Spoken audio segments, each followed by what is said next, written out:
pleasure to introduce Lorraine. She is the coach of all coaches. She's been involved with Chrysalis. How long, Lorraine? 4 years. 4 years? Oh, it's a baby then. Yeah, lots more work to get out of you yet. Excellent, excellent. So I'm just not going to blab on. Come on up and do your thing.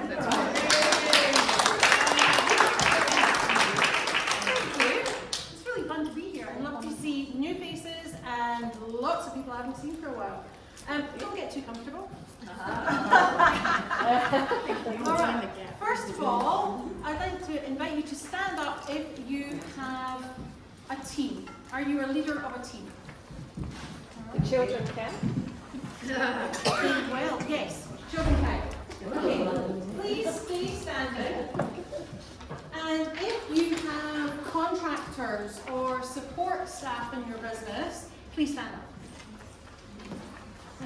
Amazing. Do you have service providers for your business? If you do, please stand up.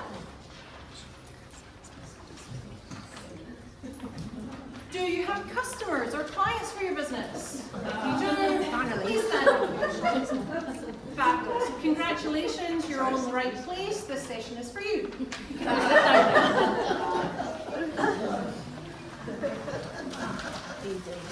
Alright, so,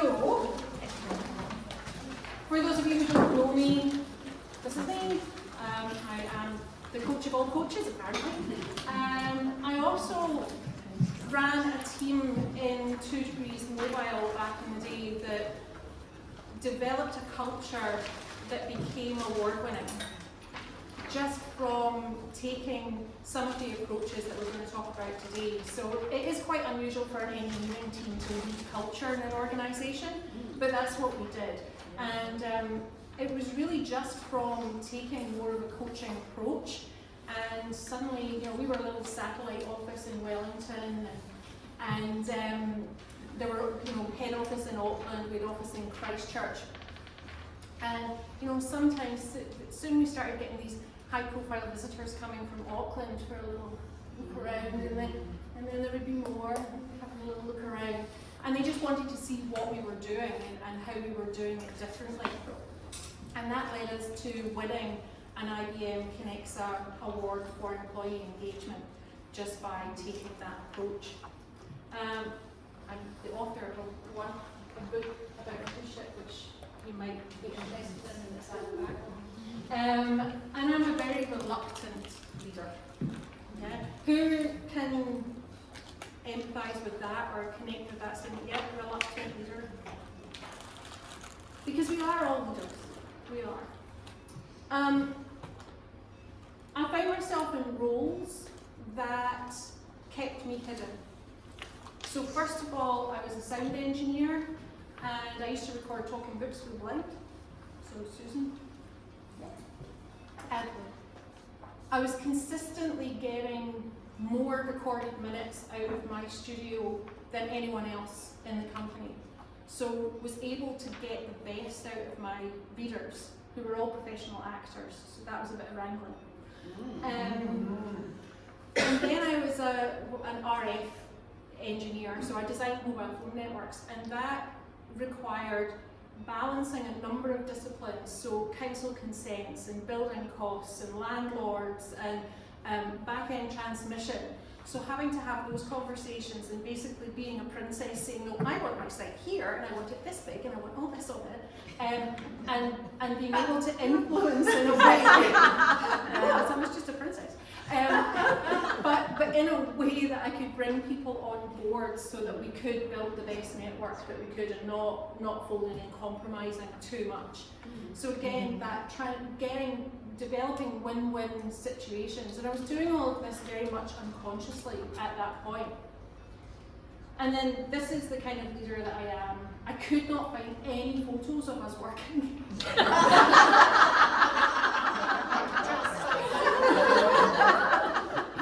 Well, we were very high performing. We were very high performing. But yeah, so that's some of my team. That's some of the Wellington base. Look who this is. No.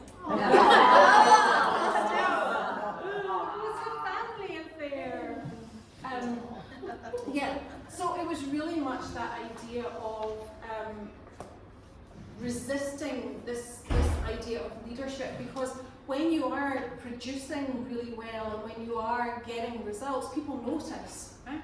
And suddenly they put you in places in roles of leadership.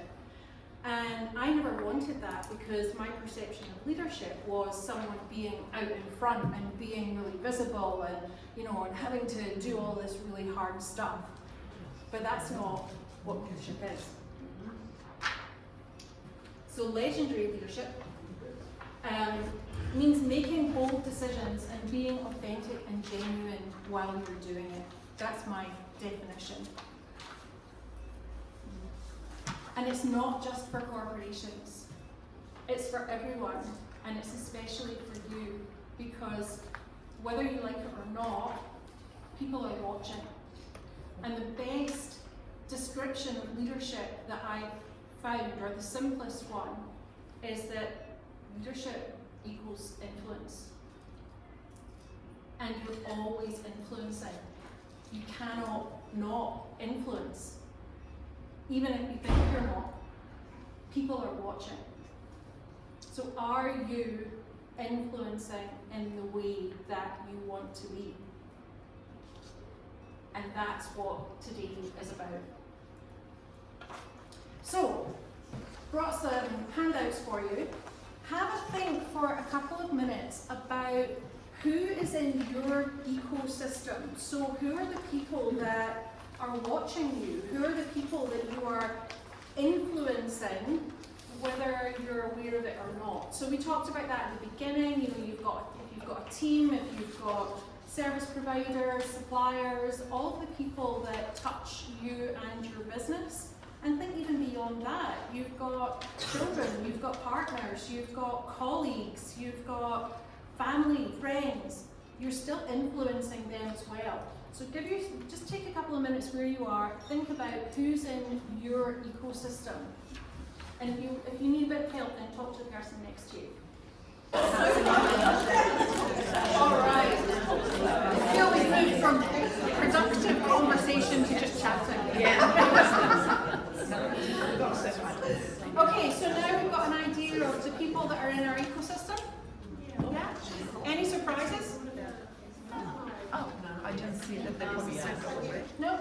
Good. Okay, so now let's have a chat about traits of great leaders. Who has had the fortune to have worked with a great leader in their life? Pretty much someone in every role. Wonderful. Okay, so in your rows, and for some of those lighter rows you might want to combine, have a chat about what are the traits of great leaders. Okay, and then we'll come back and share. So just have a chat in your row. What are some of the traits of great leaders?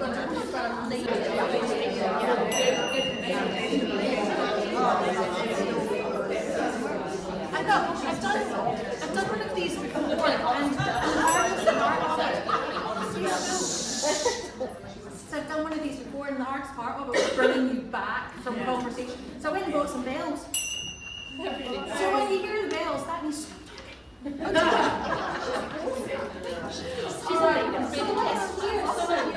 let's hear some of your ideas of traits of great leaders. So I'm going to start at the back, because you always get left to the end. So maybe this group at the back here, what's one of your traits of great leaders? They challenge behaviours. Challenge behaviours. Thank you.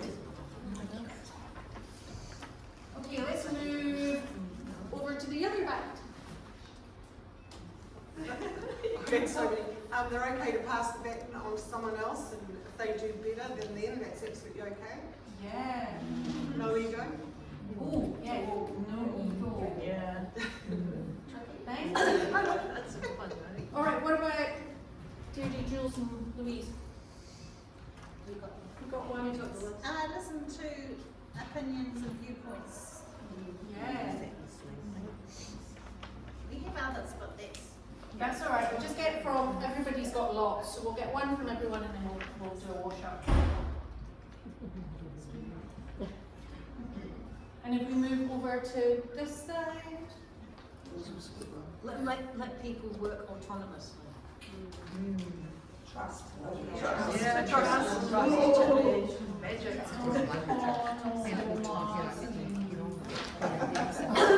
Trust would have been so much easier. Thank you. Right, Cherie, your role here. We're going to go for uplifting speakers like yourself. Flattering To articulate and communicate their vision well. Okay, so communication. Communication, yeah, essentially. Communicate well, yeah. Communication. Good communication.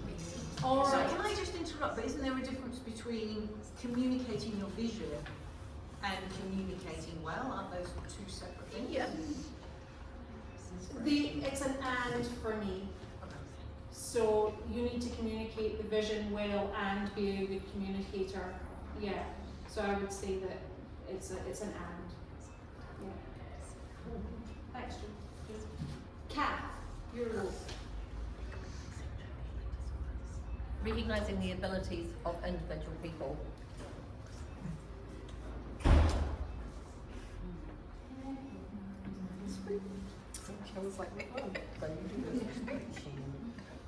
That was a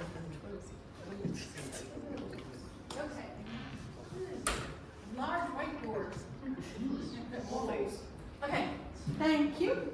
So this role. Oh, were you all working together? Yeah, Yeah, so I would, yeah. so what's one of your favourites? Empathy. Empathy.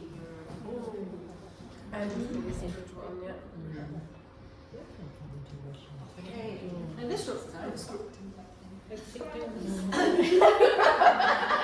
all got a favourite one each. What were you going to say? I was going to say accepting responsibility for the team. Okay. I'm sensing that there are lots more. Yes.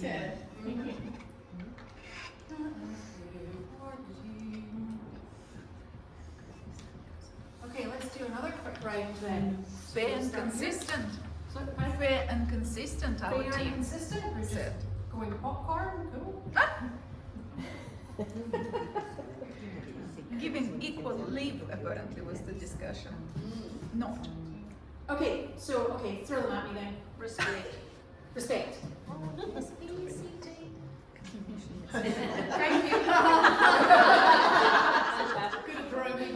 Vulnerability with boundaries. Pardon? Vulnerability but with boundaries.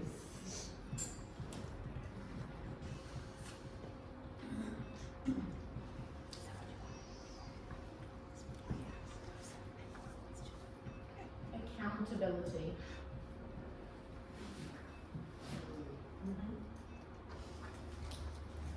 Is that providing accountability or having your own accountability?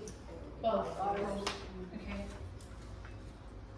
Accountability for the team and for themselves.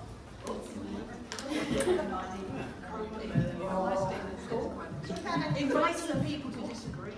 Inviting people to disagree.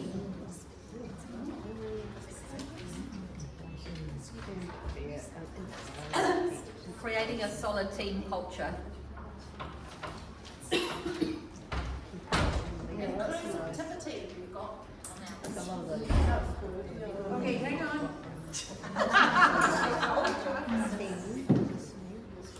Lorraine can't write that fast.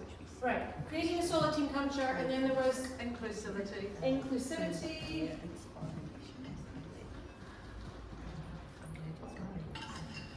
Passion and purpose.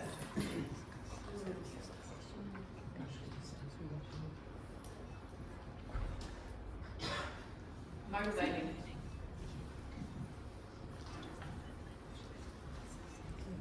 Inspiring. Clarity. Pardon? Clarity. Clarity? What about mentoring as well? Yeah. Guidance. It's a busy person.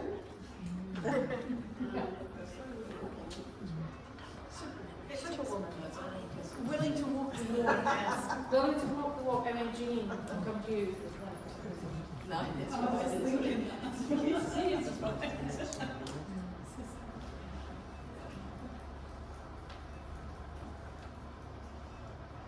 Mine was some of the leading by example. Yep. Enthusiastic.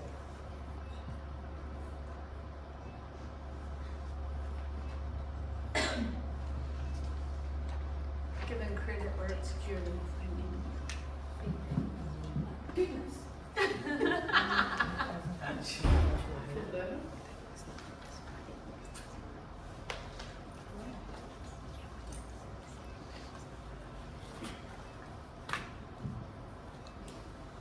Okay, approachable, is that on there? Oh no, that's a good one.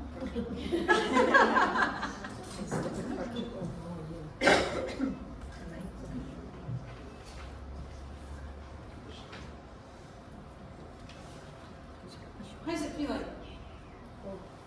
Your wish list. Feeling good. Okay, great. Really great collection of traits of great leaders.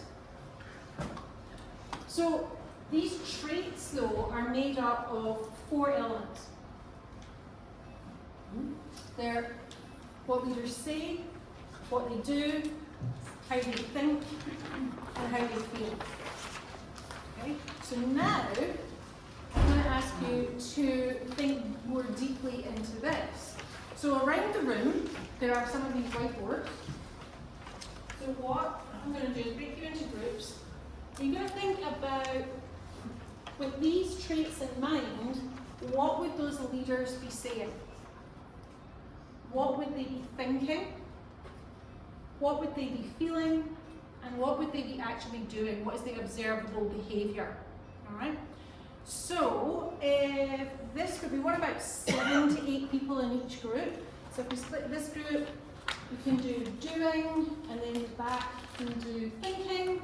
And then if we get about 7 over here, there's one just at the back in between the tables, and another one just here for that group. And there's some whiteboard pens near your whiteboard. So have a bit of a brainstorm about... Don't run on the walls. No, don't run the walls. Please keep it to the whiteboards.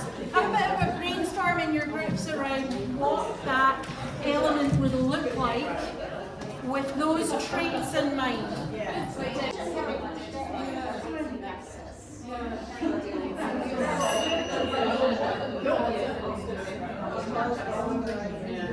All right, stay where you are. Stay where you are. Stay where you are, and let's do it again. It's just so much fun. I need a bigger gong. These are the biggest ones. All right. Lorraine, if the way to do it like that, and then you get more of a... Ah, there you go, they're professional. And you have control over things.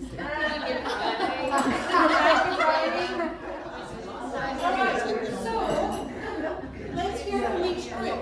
So let's start with the group at the back. So you were on feelings. So what did you come up with?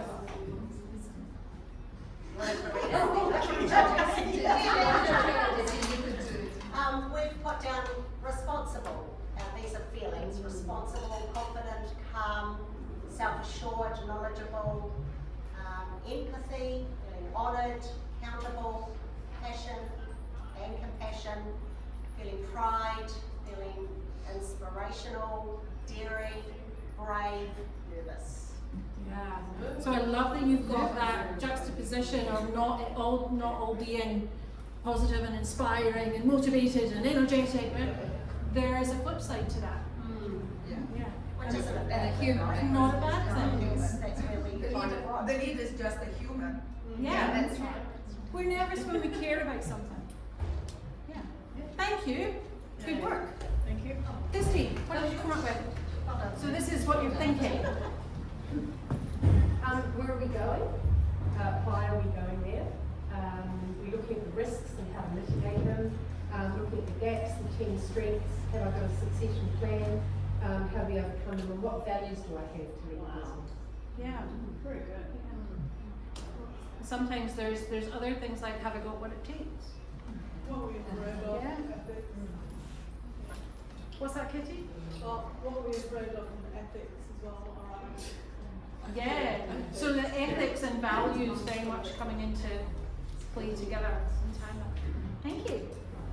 What are we doing? What's the observable behaviours? So we've got walk the talk, showing up, visibility, listen, articulate, clarity of tone, inviting people to talk by using good body language, not mocking people. Trying to see environment approachable and asking good questions, engaging, voice, stance, body language, social events, confidence, demonstration through speech, eye contact, bringing muffins in and chocolate. Good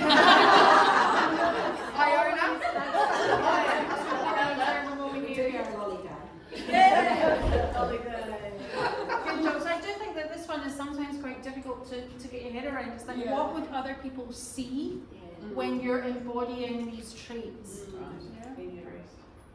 Now think about that. Thank you. And finally, this theme are what are great leaders saying? We had a focus on question asking and collaboration.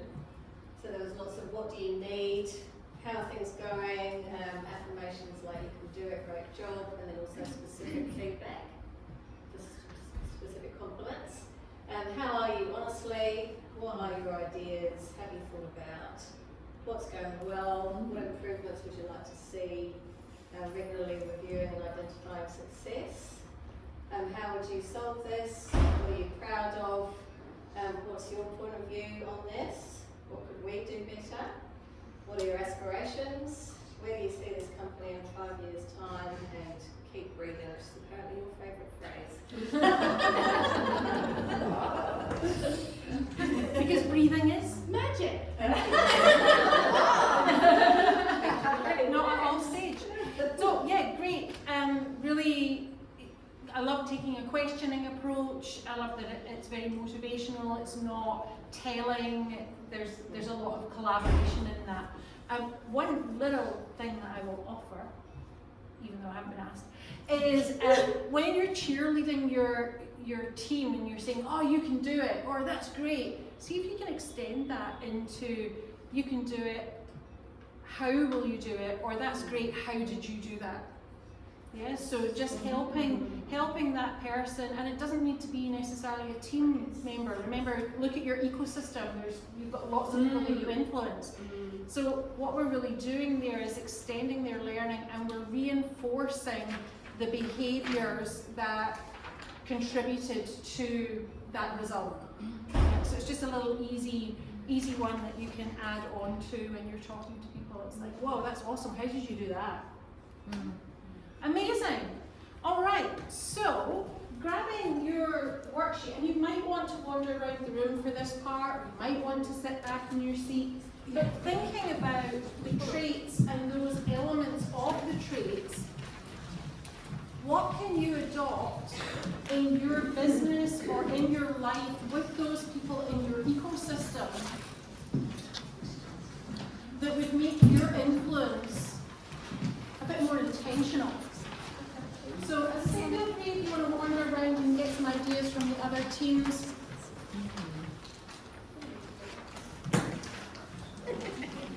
And when you've grabbed a few things, think about what would it look like to adopt those traits into your ecosystem.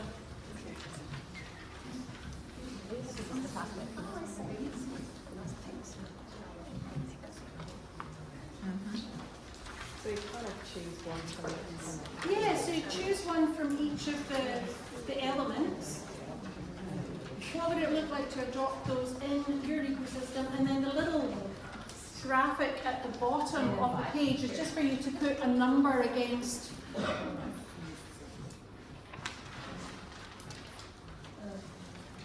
each of the parts of your ecosystem that you did on the front page.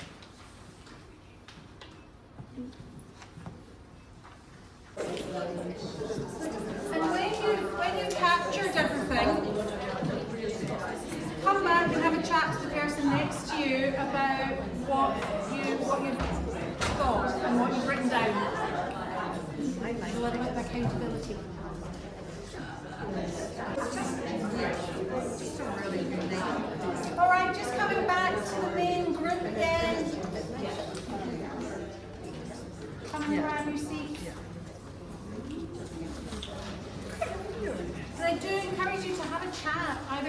person next to you or someone about what you've taken on, what traits you've chosen, what elements of those traits. Just a little bit of accountability, because we know when we talk about something, we're much more likely to do it. If we get asked a question about something, we're much more likely to do it. So Iona had a great one for the board here. Letting go.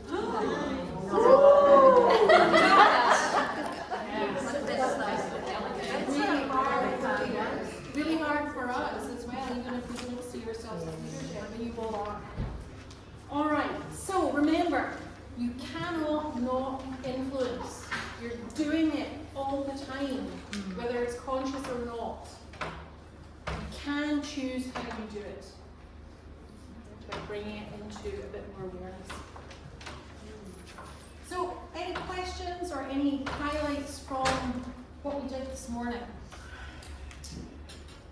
Anyway. I was just going to share something as potentially as a leader a little bit more consciously than, you know, we're talking about reluctant leaders. I ended up being, I would say I was a default leader because I didn't like how anybody else was doing it.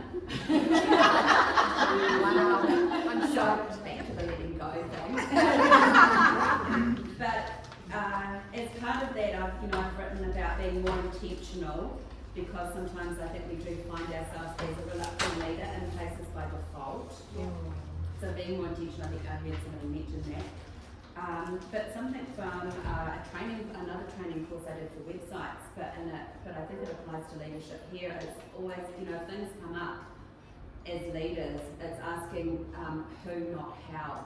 And because I think as leaders, as business owners, and as women, our default is, what can we do? What do I have to do to fix this, or what do I have to do to make this happen? And as a leader, I think one of the big things is it's actually just not all about you. It's so asking who can do that, or who can I get to help me with that. So anyway, that was just my 5 cents worth. And that's something that I definitely spend a lot of time when I'm coaching leaders, or even coaching coaches, because they still see themselves as that problem solver. Yeah. And I'm recognising the value in stepping back and empowering other people. It can be quite a shift. Because we can't do all of this all the time ourselves. Right? Yeah. But like driving a car, you pick one thing, you make that conscious, and you get the controls working, then you can start to add another thing, and another thing, and another thing. So being intentional about it. Yeah. Great share, thank you. Yes. Hi, I'm Lisa, and my biggest hot tip when I'm coaching, particularly women leaders, is to learn to say, oh well.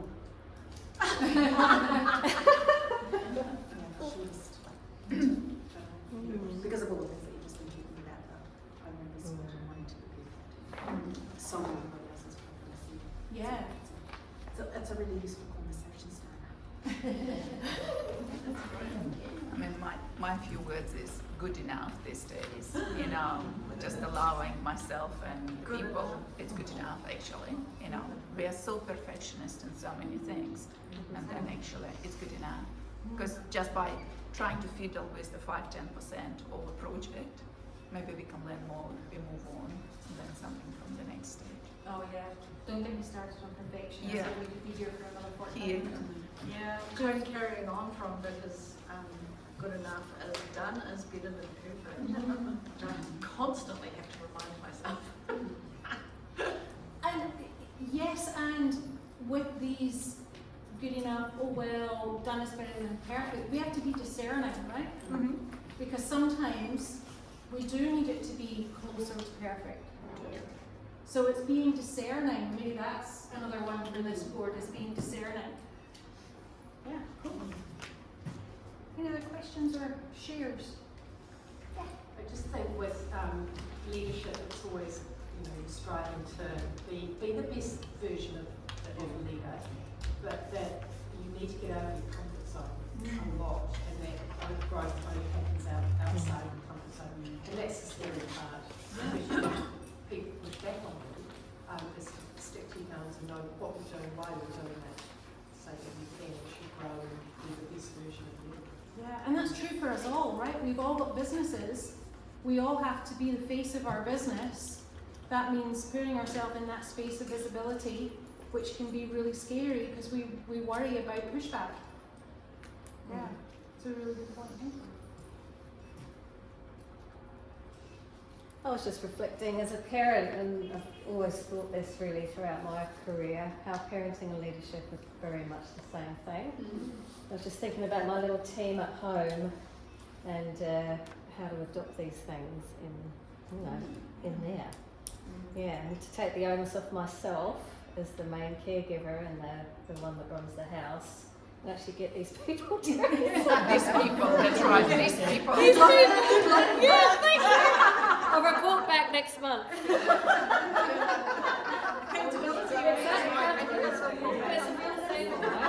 I'm burned out. Yeah, and that's, you know, if there's one thing that I would love you all to leave this session with, is taking away that idea of I'm a leader no matter what. And not thinking about, oh, I have to be a leader and I have to have this big team, or I have to have this big following, or I have to have this big anything. It's like you're a leader no matter what. How do you want to be in that? Can I maybe add to that is that we don't always have to be right. I'm so choking. But some, you know, I was thinking, you know, we were talking about things that we say, and sometimes it's sorry, I got that wrong.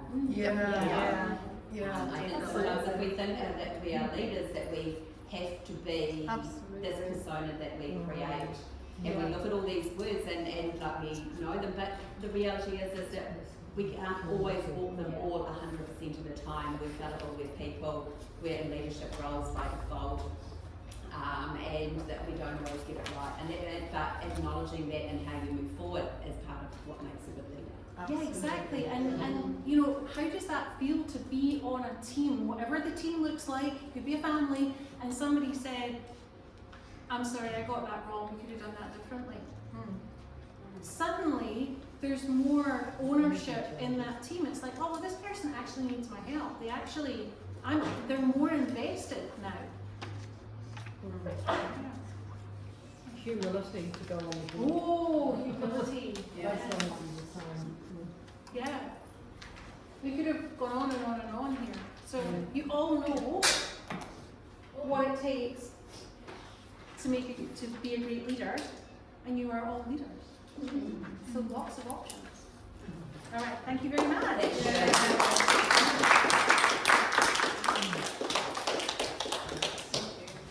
Well, knowing that you don't drink, and I don't think you eat chocolate either, what do you think somebody with purpose here?